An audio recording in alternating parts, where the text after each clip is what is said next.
Hi everyone, Slater rule हम लोग कर रहे थे चैप्टर में शिल्डिंग कांस्टेंट और बाद में इफेक्टिव न्यूक्लियर चार्ज कैलकुलेट करने के लिए।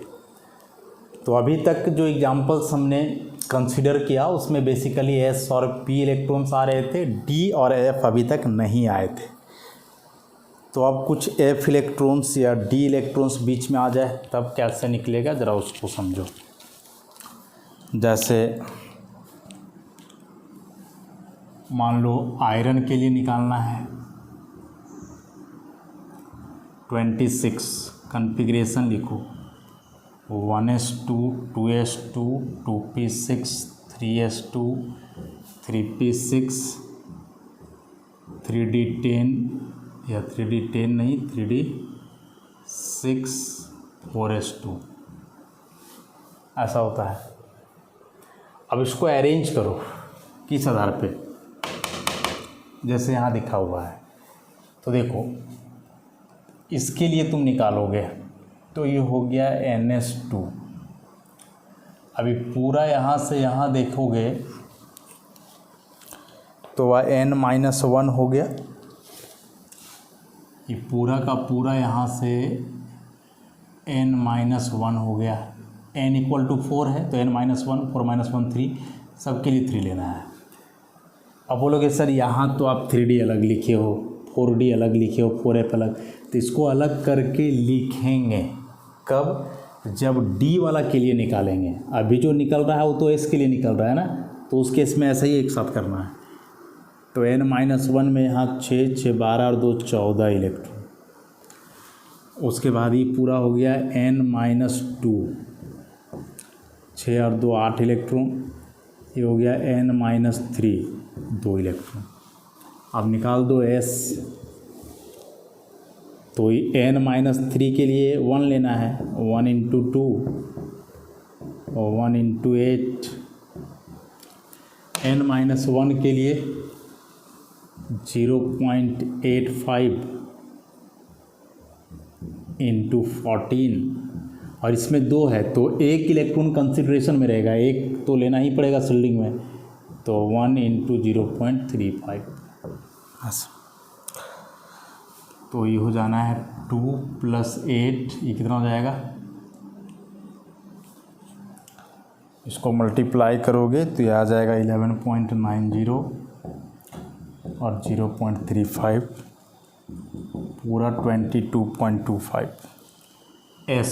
तो अब यहाँ से Z इफेक्टिव निकाला जाए, Z - S, Z = 26 - 22.25, तो ये कितना आ जाना है 3.75 S।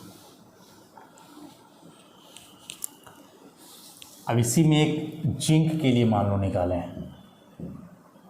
तो जिंक का 30 होता है, पूरा 1s2 2s2 2p6 3s2 3p6 3d10 हो जाएगा यहाँ 4s2। तो यहाँ वैसे करो, ये हो गया NS2, ये पूरा N-1 कितना इलेक्ट्रॉन 10 6 16 2 18, फिर ये हो गया N-2 8 और ये हो गया N-3 2, N = 4 है। तो यहाँ से S निकालो, ये 1 × 2 1 × 8 0.85 × 18 और इसके लिए 1 इलेक्ट्रॉन को तो कंसिडर करना ही होगा, तो 0.35 × 1, तो 2 + 8 और ये आ जाएगा 15.30 + 0.35, ऐड करोगे 25.65। अब यहाँ से Z इफेक्टिव Z - S, तो 30 - 25.65 तो 4.35। अब मिलाओ ज़्यादा आया कि नहीं आया। क्यों ज़्यादा आया, क्योंकि ये सेम पीरियड के एलिमेंट हैं। सेम पीरियड के किस हिसाब से हैं, तो यहाँ देखो इसका भी वैलेंस सेल 4, यहाँ भी वैलेंस सेल 4, और वैलेंस सेल ही तो पीरियड बताता है, तो दोनों का वैलेंस सेल सेम है, मतलब दोनों का पीरियड क्या है, सेम। तो एक ही पीरियड के एलिमेंट्स होंगे ना, तब उसमें लेफ़्ट टू राइट जाने से इफेक्टिव न्यूक्लियर चार्ज बढ़ता है। वो पीछे भी हम लोग देखे थे कार्बन वगैरह ले करके, इसमें भी देख रहे हैं ऐसा। थोड़ा और बड़ा बड़ा एटॉमिक नंबर का लेकर के निकाला जाए।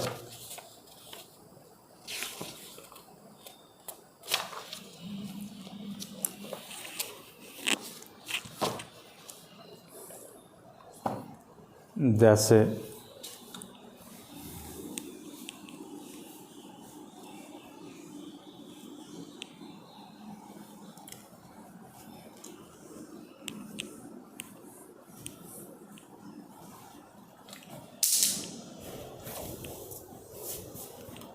सिल्वर के लिए निकाला जाए।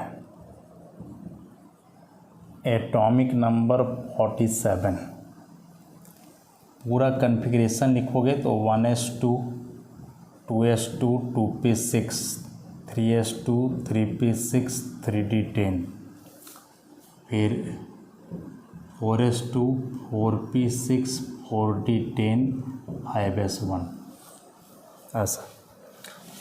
तो ये हो गया ns1, तो ये पूरा हो जाएगा n-1, n का वैल्यू यहाँ 5 है, तो n-1 हो गया 4, कितने इलेक्ट्रॉन है 10 6 16 2 18, ये पूरा हो जाएगा n-2 मैंने 5 - 2 तो 3 आ जाएगा, 10 6 16 2 18, ये हो गया n-3 6 और 2 8, और ये हो गया n-4 2। तो n-2 हो 3 हो 4 हो सबके लिए कितना लेना है 1 लेना है, तो ये 1 × 2 1 × 8 और 1 × 18, ये हो जाएगा 0.85 × 18, और इसके लिए तो निकाल ही रहे हो तो नहीं लेना है, एक ही इलेक्ट्रॉन है। 2 + 8 + 18 प्लस ये कितना आता था 16 या 15.30, तो ये पूरा आ जाएगा 43.30। तो यहाँ से जब निकालोगे जेड इफेक्टिव तो जेड -s 47 - 43.30, तो 3.70। मतलब इसका मतलब आप ऐसे समझो ना कि सिल्वर है, इसमें टोटल 5 सेल हैं, 2 3 4 5 से। न्यूक्लियस से जो चार्ज निकल रहा है वह कितना निकल रहा है 47 यूनिट, और यहाँ पहुँचते पहुँचते कितना बच रहा है 3.70, बाकी बीच में ही रोक लिया जा रहा है। तो सोचो कि कितना ज़्यादा न्यूक्लियर चार्ज रोक लिया जाता है बीच वाले इलेक्ट्रॉन्स मतलब इनर इलेक्ट्रॉन्स के द्वारा, और वैलेंस के पास कितना कम इलेक्ट्रॉन पहुँच पाता है। ये सारे कंसेप्ट इतना आगे काम देने वाले हैं। जैसे अभी एक एग्जांपल के तौर पे हम बताते हैं, इतना तो पढ़े हो ना कि कोई भी एटम इलेक्ट्रॉन लूज करता है तो वैलेंस सेल का ही करता है, इनर का क्यों नहीं करता है। तो ज़रा सोचो कि यह न्यूक्लियस है और फर्स्ट सेल का इलेक्ट्रॉन है, तो यहाँ से यदि 47 यूनिट चार्ज निकल रहा है तो 47 के आसपास ही यहाँ पहुँचेगा, लेकिन वही यहाँ कितना पहुँच रहा है 3.70। तो इस फर्स्ट सेल वाले इलेक्ट्रॉन के पास 47 यूनिट चार्ज पहुंच रहा है। तो ज़रा सोचो कि यह इलेक्ट्रॉन न्यूक्लियस से कितना स्ट्रांगली अट्रैक्ट होगा, और यहाँ 47 की तुलना में क्या पहुंचा है लगभग 10-12 गुना कम हो गया, 15 गुना कम हो गया समझ लो। तो यह जो इलेक्ट्रॉन होगा वह न्यूक्लियस से 12-15 गुना कम अट्रैक्ट होगा इसके तुलना में। तो जो इलेक्ट्रॉन न्यूक्लियस से कम अट्रैक्ट है उससे निकालना आसान होगा ना। तो यह इफेक्टिव न्यूक्लियर चार्ज इस बात को समझाता है कि आखिर वैलेंस इलेक्ट्रॉन ही क्यों निकलते हैं किसी भी एटम से, इनर सेल के इलेक्ट्रॉन क्यों नहीं निकलते हैं, क्योंकि वैलेंस सेल इलेक्ट्रॉन ही न्यूक्लियस के तरफ सबसे कम अट्रैक्टेड होता है, क्योंकि यहाँ चार्ज सबसे कम पहुँचता है। 47 निकल रहा था और पहुँचा जा कर के वहाँ 3.70, और जो इलेक्ट्रॉन न्यूक्लियस की तरफ कम अट्रैक्ट है उसे ही वहाँ से निकालना आसान होगा ना। जैसे एक घर में मान लो कि 4 बच्चे हैं, अब बचपन में ऐसा ऑब्जर्व किए होंगे, अब चारों में से एक जो है जनरली छोटा वाला यदि है तो उस समय उसको बहुत लाड प्यार मिलता है घर वालों से। अब चारों को स्कूल जाने की बारी है तो सबसे ज़्यादा कौन रोता है, जो सबसे छोटा वाला है, क्योंकि उस समय उसको घर वालों से सबसे ज़्यादा लाड प्यार मिलता है, मतलब वह घर वालों की तरफ वो सबसे ज़्यादा अट्रैक्टेड है। तो उसे घर से बाहर भेजना कितना मुश्किल होता है सोचो। लास्ट में तो आदमी एक हाथ दे देता है, तब बेचारा जाता है रोते रोते, लेकिन वैसे तो जा नहीं पाता है, ज़बरदस्ती करना पड़ता है। और जो लोग बड़ा हो गया, जो सबसे बड़ा वाला है, तो उसका तो सबसे कम वैल्यू रहेगा, तो पूछेगा भी नहीं, किसी को बोलने का ज़रूरत नहीं पड़ेगा, अपना लिया बैग और चल देगा, क्योंकि उसका अट्रैक्शन उस समय घर वालों की तरफ सबसे कम है, तो जल्दी से निकल जाएगा घर से, निकलने में उसको दिक्कत नहीं होगा। लेकिन जो सबसे ज़्यादा अट्रैक्टेड है, उसके लिए निकल पाना थोड़ा मुश्किल होता है, उस अट्रैक्शन को तोड़ना पड़ेगा आपको। अब वो अट्रैक्शन को तोड़ने के लिए वो बच्चा को एक हाथ मार दो, डरा धमका के भेजो, चाहे बहला फुसला करके कुछ पैसा दे दो, कुछ खाने वाला चीज़ दे दो, तब। लेकिन कोई ना कोई तरह से अट्रैक्शन जब तक आप नहीं तोड़ोगे पूरी तरह से उन्हें। हाँ, वही जो सबसे बड़ा वाला था, कम अट्रैक्शन था, यदि वो हटवो किया बहुत कि नहीं जाएंगे, तो एक बार के लिए देखना है, ऐसे चल जाएगा, वो समझ जाएगा कि क्या है। तो उसके लिए कम मेहनत करना पड़ा आपको, थोड़ा सा आग दिखाए, कम एनर्जी लगा, आप कुछ करना नहीं पड़ा, निकल गया तुरंत। और जो बड़ा अट्रैक्टेड था उसके लिए बहुत मशक्क़त करना पड़ा, बहलाओ फुसलाओ, ये करो वो करो, कभी कभार तो उसको छोड़ कर के आओ वहाँ तक, ऐसे। तो एक कॉमन सा बात है, इसको आप ऑब्जर्व करोगे अपने डेली लाइफ से सारी चीज़ों को, तो समझ में आते ही जाएगा, कोई बड़ा सा चीज़ नहीं है। तो एक बात यहाँ से भी हम लोग समझ पाए इफेक्टिव न्यूक्लियर चार्ज की मदद से कि कोई भी एटम में वैलेंस सेल इलेक्ट्रॉन ही क्यों बाहर जाता है, क्योंकि वह इलेक्ट्रॉन ही सबसे ढीला है, उसमें सबसे कम अट्रैक्टेड है।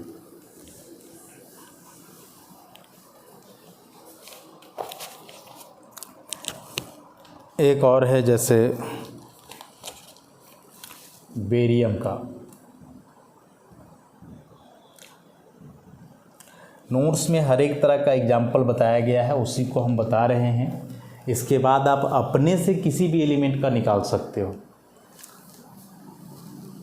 क्या हो जाएगा configuration 1s2 2s2 2p6 3s2 3p6 3d10 4s2 4p6 4d10, उसके बाद 5s2 5p6 और 6s2, ऐसा।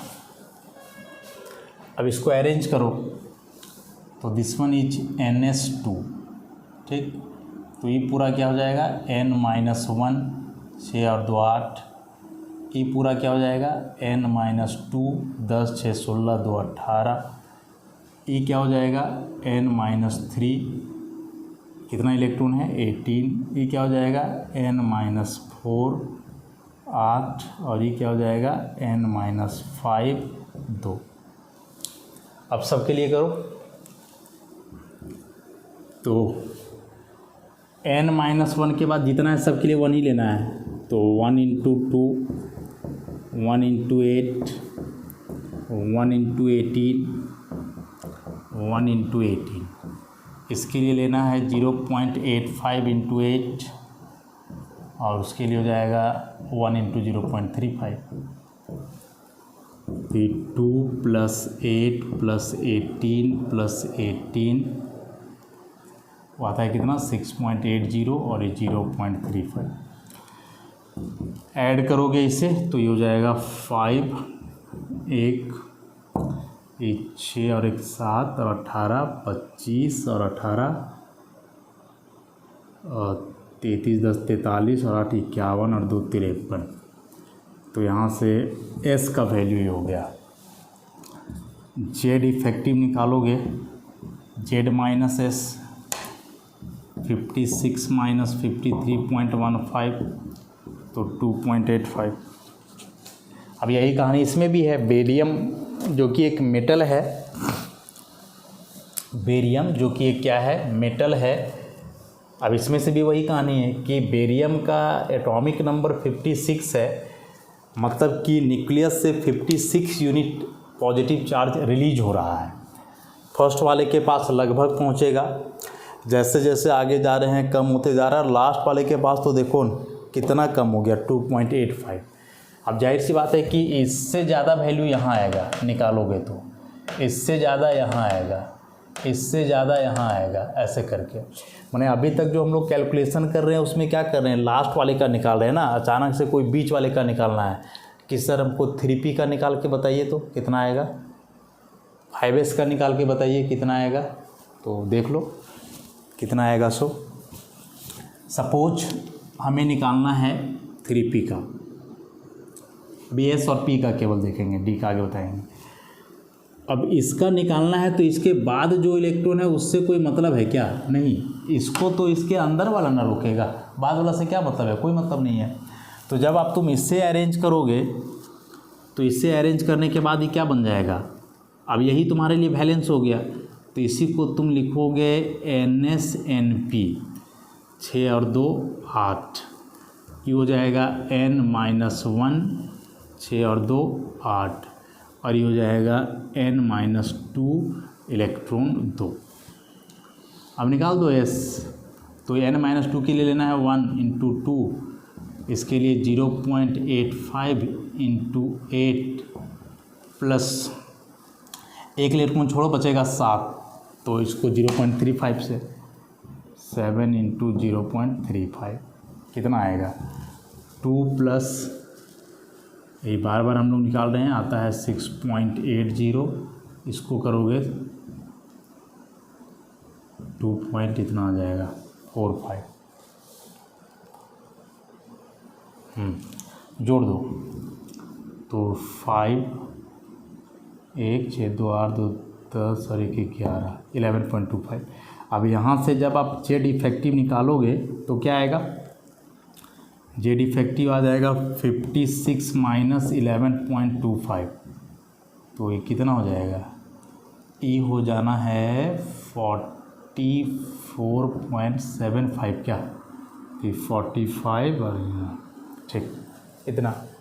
तो इसके लिए आया 44.75, इसके लिए निकाले तो आया 2.85।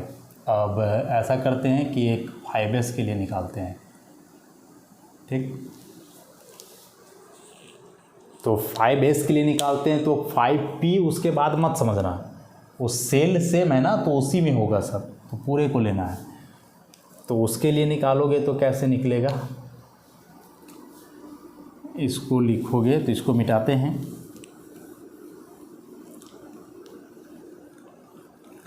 ऐसे। अब यहाँ लिखोगे तो ये पूरा हो जाएगा NS, साथ में NP को भी लेना है, NsNP एक साथ, चाहे इसका निकालना हो या इसका निकालना हो, उसी के अंदर है वो, तो निकालना पड़ेगा उसको। NsNP 8, तो ये n-1 हो गया 18, n-2 हो गया 18, n-3 हो गया 8, n-4 हो गया 2। अब s निकालोगे तो 1 × 2, 1 × 8, 1 × 18, ये 0.85 × 18, और ये जाएगा 0.35 × 7। तो 2 + 8 + 18, इसको सॉल्व करोगे तो ये हो जाएगा 98, 9 बच जाएगा इसमें,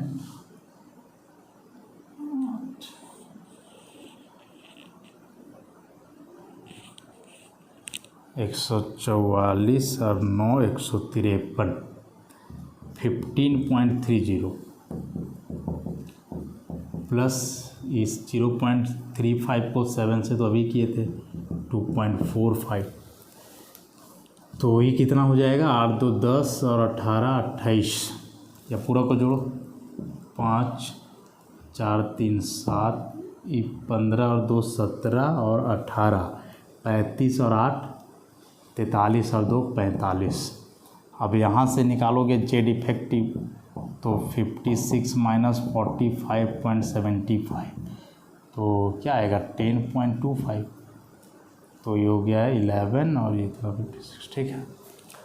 तो इसके लिए कितना आया 10.25 आ गया। अब ज़रा देख लो न्यूक्लियस से सबसे नज़दीक जो 3 निकाले उसमें से ई पड़ रहा था, तो इसके पास चार्ज पहुंचा इतना, फिर थोड़ा आगे गए तो थोड़ा सा कम पहुंचा, और लास्ट में बहुत कम पहुंचा। ऐसे तो सबसे कम चार्ज देख रहे हो लास्ट वाले इलेक्ट्रॉन के पास ही पहुंच रहा है।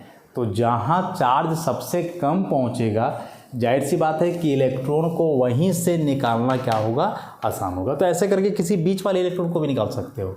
तो हम क्या बोले कि जिसका निकालोगे उसके बाद वाला को नहीं लेना है, पहले वाला को लेना है। इसका निकाल रहे थे तो इसके बाद वाला क्या करेगा, इसके बाद वाला थोड़े ना चार्ज को रोकेगा तो अंदर वाला, तो शील्डिंग कांस्टेंट इधर के लिए निकलेगा। ऐसे तो इस तरह से किसी के लिए भी वैलेंस इलेक्ट्रॉन हो या अंदर का इलेक्ट्रॉन हो, सबके लिए निकाल सकते हो। अब एक बहुत important fact,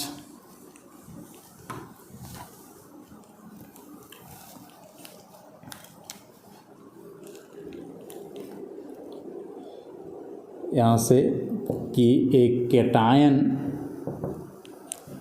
has much higher effective nuclear charge.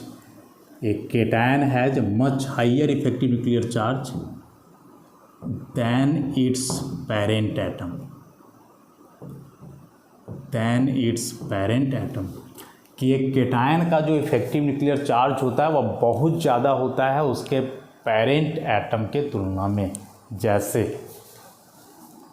Effective nuclear charge हमें निकालना है Mg का और Mg2+ का। एटॉमिक नंबर दोनों का तो 12 ही रहेगा।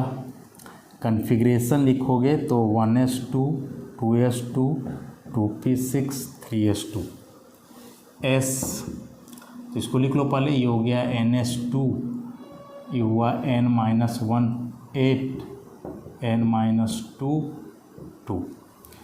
तो s निकालोगे तो 1 × 2 0.85 × 8, इसमें से एक लोगे 0.35 × 1, तो जाएगा 2 +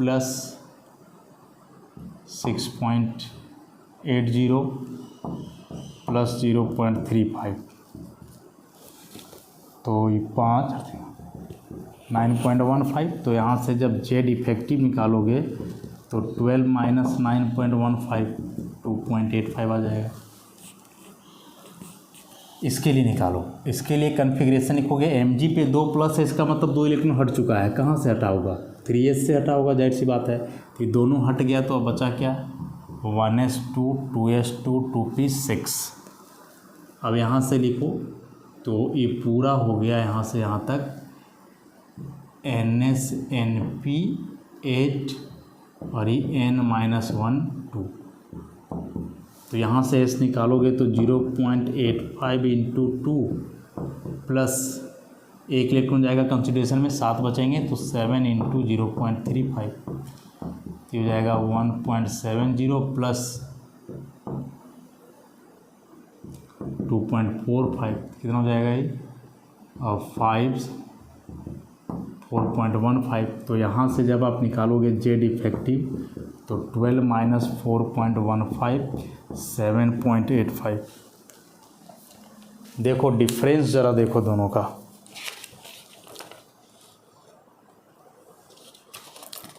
कितना का डिफरेंस आया, देख रहे हो, बहुत बड़ा डिफरेंस आया।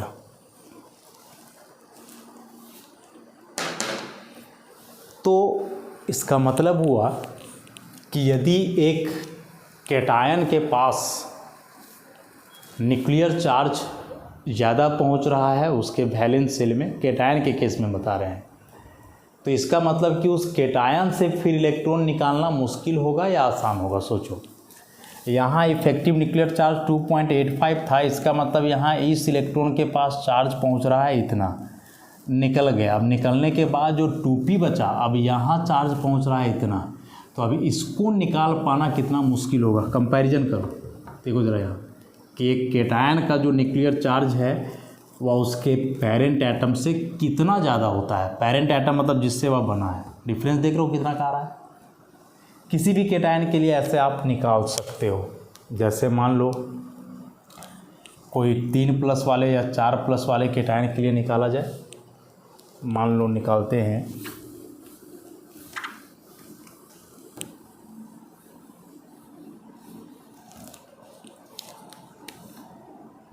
SN और SN4 प्लस का एटॉमिक नंबर 50 होता है। कन्फिग्रेशन लिखोगे 1s2 2s2 2p6 3s2 3p6 3d10 4s2 4p6 4d10 5s2 5p2 50 हो गया ना। 6 2 8 2 10 2 12 6 18 10 28 2 30 6 36 10 46 2 48 2 50 ठीक। अरेंज करो तो ये NsNp 2 और 2 4 इलेक्ट्रॉन, ये पूरा n-1 18 n-2 18 फिर n-3 8 n-4 2 S निकालो तो 1 into 2 1 into 8 1 into 18 plus 0.85 into 18 और ये हो जाएगा, एक इलेक्ट्रॉन जाएगा कंसिडरेशन में, शिल्डिंग में 3 आएंगे तो 3 इंटू 0.35 2 प्लस 8 प्लस 18 ये आता था 15.30 और ये हो जाएगा कितना 1.05। सबको ऐड किया जाए तो 5 और 3 इधर क्या बचेगा 15 और 1 16 और 18 34 और 8 42 और 2 44। तो यहाँ से जब आप निकालोगे जेड इफेक्टिव तो 50 माइनस 44.35 तो ये कितना आ जाएगा 5.65 जेड इफेक्टिव। अब निकालो SN4 प्लस के लिए, तो SN4 प्लस के लिए निकालोगे तो कन्फिग्रेशन क्या हो जाएगा इसका 4 प्लस है, इसका मतलब यार 4 इलेक्ट्रॉन लूज किया है। तो 4 इलेक्ट्रॉन कहाँ से लूज किया होगा वैलेंस से, ये 2 और 2 चारों हटा दो, बस अब इतने बचेंगे इसमें। तो इतना जब बच जाएगा इसमें 1s2 2s2 2p6 3s2 3p6 3d10 फिर 4s2 4p6 4d10। मतलब अब हम लोग निकालेंगे D के लिए, तो फिर रूल इधर वाला लगेगा कि यदि इलेक्ट्रॉन D में है, यदि इलेक्ट्रॉन किस में है D में है, तो फिर D और F वाला के लिए कंट्रीब्यूशन 0.35 बाकी के लिए 1। तो अब इसको ऐसे लिखना होगा E पूरा एक साथ E पूरा एक साथ E पूरा एक साथ और E एक साथ, यहाँ D को अलग लिखना होगा। अच्छा